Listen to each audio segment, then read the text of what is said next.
Good evening. This is CTV News. I'm Patricia Vallone. And I'm Danielle Irby. Thanks for joining us this evening.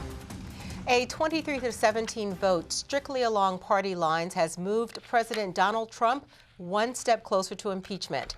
This morning's vote by the House Judiciary Committee follows a nasty partisan debate that went late into the night. Republican committee members repeatedly sought to weaken the two articles of impeachment, charging the president with high crimes and misdemeanors. Democrats maintain Trump sought foreign interference in the 2020 election by pressuring Ukraine to publicly announce an investigation of political rivals Joe Biden and his son in exchange for promised military aid. The question now is on Article 1 of the resolution, impeaching President Donald J. Trump for abusing his powers. The clerk will call the roll. Mr. Nadler? Aye. Mr. Nadler votes aye.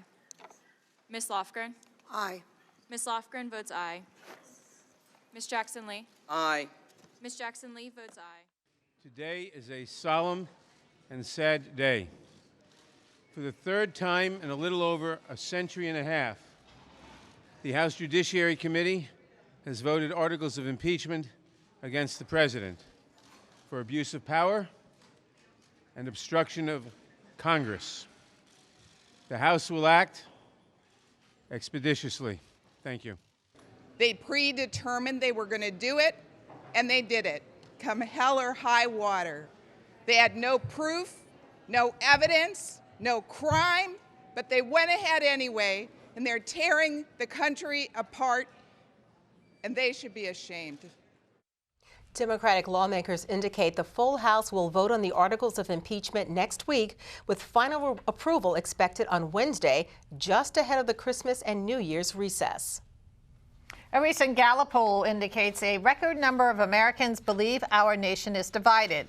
The poll shows that 77% of Americans feel the nation is fractured. The divide is perhaps most visibly on display at the impeachment hearings. Congressman Steny Hoyer says the subject of the hearings, President Donald Trump, is both the result and cause of the division in our country, but he says we can get beyond that. We share so many values in common. Much more in common than we have differences, but we emphasize that which we have differences over. Our media emphasizes that. The media emphasizes confrontation rather than cooperation. And we need to, as a society and as a country, understand, as Lincoln said, a house divided against itself cannot stand. So we need to come together, focus on our common values, our common interests. And we caught up with Hoyer at a celebration for an early childhood education center in Adelphi. A 17-year-old Montgomery County boy is fighting for his life after being hit by a Jeep. It happened around 7:15 this morning when police say the boy was in the crosswalk of Montrose Road and Bargate Court trying to catch his school bus. Witnesses say the bus's red lights and stop sign were on at the time of the incident. The teenager was taken to a local trauma center with life-threatening injuries. The driver did remain on the scene.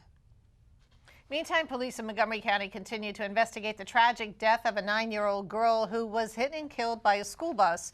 It happened yesterday afternoon around 3:30 at the intersection of Millwood Road and Tanglewood Drive in Bethesda.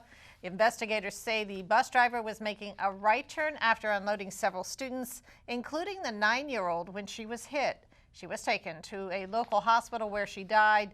Anyone who may have seen the incident is asked to call police.